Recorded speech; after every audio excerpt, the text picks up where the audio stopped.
kawan-kawan. Selamat malam. Hidup rakyat. Hidup buruh. Hidup tani. Hidup rakyat tertindas. Oke, terima kasih atas kesempatannya. Mungkin saya juga sedikit menceritakan terkait dengan soal persoalan-persoalan dihadapi. Ketika tadi disampaikan oleh dari perwakilan PKL juga dengan dosen, tentunya ya kami sebagai rakyat Papua juga menjadi korban dari kebijakan negara. Sehingga persoalan tersebut itu di Papua sendiri banyak, sehingga kadang kami sulit untuk menjelaskan mulai dari mana, bahkan diakhirinya sampai di mana. Karena begini, setiap kali ketika kita membicarakan persoalan terkait dengan pelanggaran HAM, perampasan tanah, terus kemudian terkait dengan pembabatan hutan, atau misalkan kayak kerusakan lingkungan, itu pun selalu kami dilabeli dengan berbagai cara. Ketika protes kami selalu identik dengan makar, separatis. Dan itu ya ketika kemudian banyak orang dari luar, misalkan kawan-kawan sendiri mungkin juga pernah lihat di berbagai media, ketika lihat di dalam Google yang berkaitan dengan Papua itu kebanyakan terkait dengan soal separatis, teroris, atau protes dari rakyat Papua itu sendiri, protes-protes anarkis dan lain-lain begitu. Sehingga ini menjadi buram untuk menutupi berbagai persoalan juga yang terjadi di Papua. Seolah-olah yang ada adalah hanya negatif begitu. Padahal kami merasa bahwa memang kami juga bagian daripada korban yang semestinya kami juga harus bagaimana memperjuangkan sebagai hak-hak kami, terutama sebagai hak ruang hidup, hak aman bagi kami, juga dengan hak bebas bagi hak kebebasan untuk kami sendiri.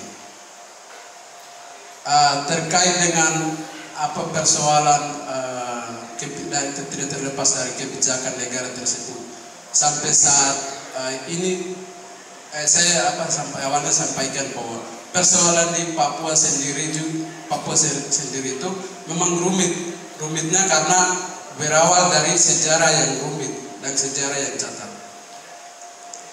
Dan hingga sampai saat ini persoalan itu mulai dari tahun 61 hingga sampai saat ini belum pernah terselesaikan. Dan itu menjadi sebuah problem yang kemudian juga akan tambah persoalan dari berbagai kebijakan. Berbicara soal terkait dengan hukum, berbicara terkait dengan soal pendidikan, berbicara soal terkait dengan kesehatan, terus berbicara juga soal terkait dengan soal kebebasan, keadilan. Dan saya pikir ya mungkin orang-orang yang ahli bagian situ yang bisa memikirkan dan semestinya bagaimana kehidupan manusia itu seperti itu. Karena bagi kami agak sedikit dari berbagai posisi, dari berbagai sisi ini kami sulit untuk menyampaikan, karena ada sebuah tadi paradigma yang terbentuk adalah dari pandangan sisi yang negatifnya sendiri. Dari konflik sampai saat ini ada 6 daerah yang masih menjadi daerah konflik, bukan hanya 6 daerah tapi banyak. Dan di dalamnya itu ada dari lembaga agama yang dicatat itu ada sekitar 60.000 rakyat yang mereka mengungsi dari tempat tinggalnya mereka, dan mereka mengungsi ada yang di hutan, ada yang di kota kabupaten yang tetangganya, atau misalkan kabupaten yang sebelahnya, kayak seperti begitu. Dan dari 60 tersebut ada 557 yang meninggal di dalam hutan, ada juga yang meninggal dari tempat kabupaten yang mereka mereka mengungsi. Dan itu saya pikir tidak tahu di sini kawan-kawan yang ada semua ada yang tahu atau tidak, tapi memang tidak bisa didapatkan di media karena tidak ada di media. Semua media di nasional pun ditutup, apalagi media asing di Papua dibatasi. Hanya pengunjung turis-turis yang ada di pengunjung turis-turis dari luar yang untuk datang hanya wisata, Itu pun selalu ditanya, bahkan diintegrasikan. Ada satu turis yang kemudian kemarin datang hanya untuk mengambil video aktivitas masyarakat saja. Itu kemudian karena dicuriga nanti akan membawa persoalan-persoalan di Papua, kemudian dia ditangkap.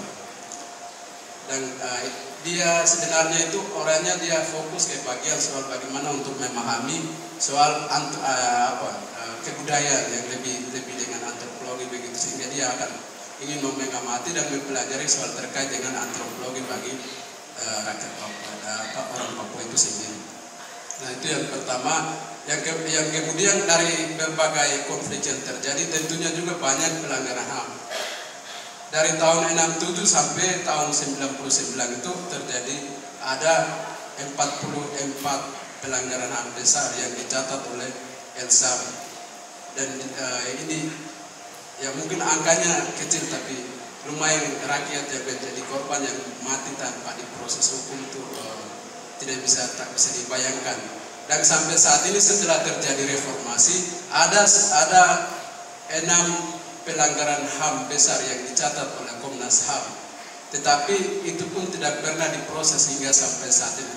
Ada peristiwa Wasir berdarah, Biak berdarah, Wamena berdarah, Unceng berdarah, Paniai berdarah, dan hingga yang kemarin terakhir adalah mutilasi dan penembakan pendeta Salambani.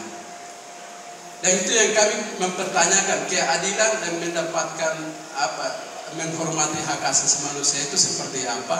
Karena dari sebuah berbagai persoalan kasus yang ada ketika tidak pernah ada yang diproses satupun. Yang kemarin yang setahu kami yang diproses itu ada satu kasus yang namanya kasus Paniai berdarah. Itu ada 4 siswa yang menjadi tumbang atau langsung ditembak oleh militer pas mereka lagi saat pulang sekolah.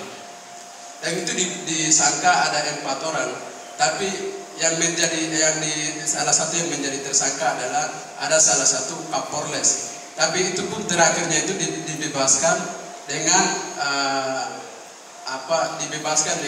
seolah-olah dia tidak terbukti untuk melakukan atau terlibat di dalam penembakan tersebut.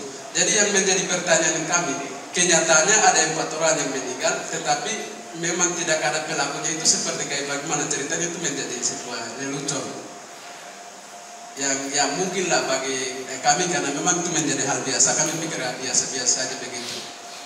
Dampak-dampak daripada hal itu yang kemudian akan terjadi adalah sebuah tanggung jawab kita, dan mereka itu tidak sesuatu yang mereka selalu inginkan. Itu tidak semewah bagaimanapun hidup aman dan bisa mendapatkan hasil dari kebun adalah kehidupan yang mereka anggap kehidupan yang sangat pas dan sangat cocok bagi mereka begitu. Sekalipun tidak mendapatkan hal-hal, misalkan harta kekayaan yang lebih besar daripada misal kita lihat atau kita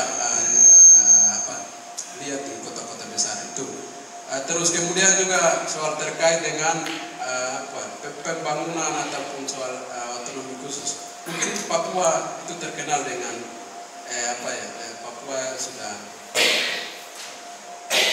itu sebagai salah satu daerah otonomi khusus.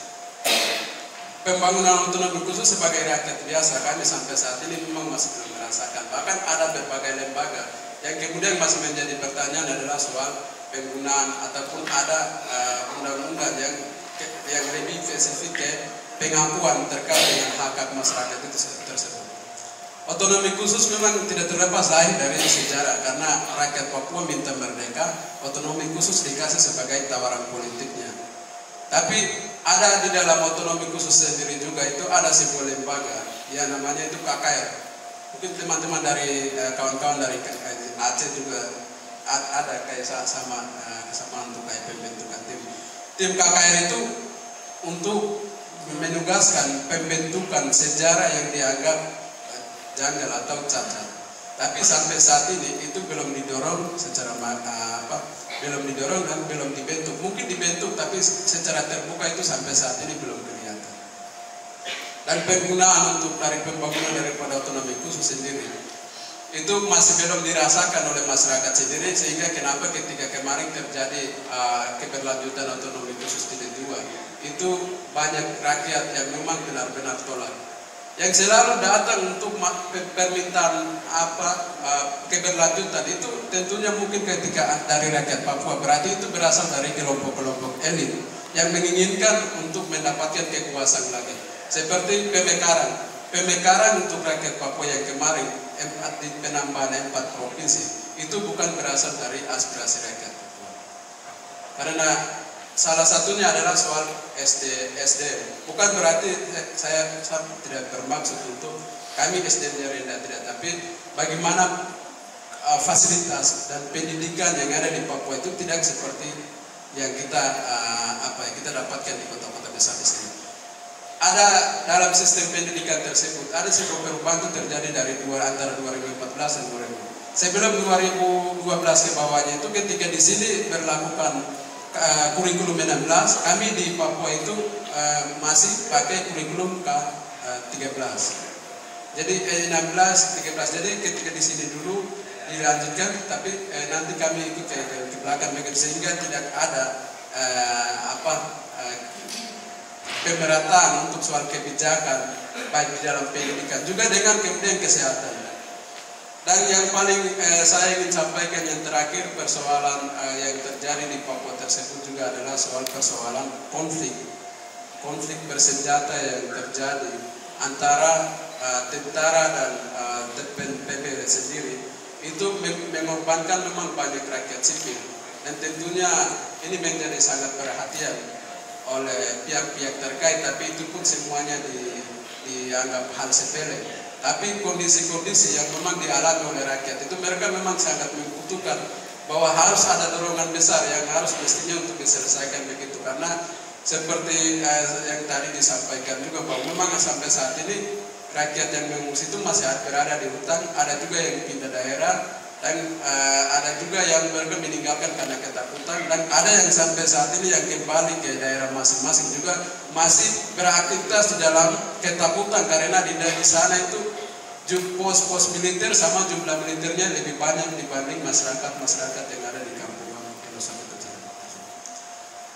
Data kayak seperti mungkin kawan-kawan lihat imparsial yang kemarin disampaikan, jumlah dari tahun 2001 sampai 2022 atau 2021 itu militer organik itu dari 12.000 sampai 13.000, non organik 2.400 sampai 4.500.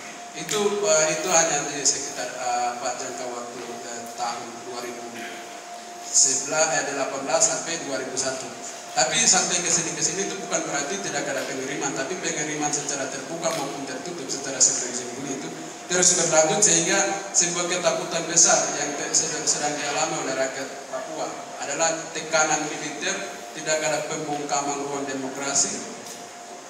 Sekumpulan sekecil ini pun atau membicarakan persoalan Papua misalnya seperti pelanggaran HAM terkait dengan perampasan tanah, kalau di Papua itu sudah tidak bisa lagi. Yang pastinya adalah penangkapan, pembubaran, dan paling terakhir adalah penembakan. Itu tidak, dan ini yang mesti kami sampaikan kepada kawan-kawan bahwa ruang demokrasi di Papua juga itu sampai saat ini belum seperti yang kita rasakan saat ini. Sekalipun memang saya tidak bilang di sini itu terbuka, tidak. Tapi pastinya juga ada kesempatan-kesempatan yang kita bisa dapatkan untuk menyampaikan itu. Kalau di Papua sangat susah dan sangat tidak bisa. Sekalipun ruang demokrasi itu mungkin seperti ini problem-problem yang memang sampai saat ini terjadi di Papua yang saya sampaikan, dan ini tentunya kami membutuhkan dukungan dan kita saling membutuhkan solidaritas untuk memperjuangkan bahwa bagaimana kita harus memperjuangkan, harus bersolidaritas untuk mendapatkan sebagai hak kita sebagai manusia, dan kita sebagai orang-orang atau pelaku-pelaku yang mestinya atau harusnya mendapatkan hak kita itu tersebut. Hidup rakyat.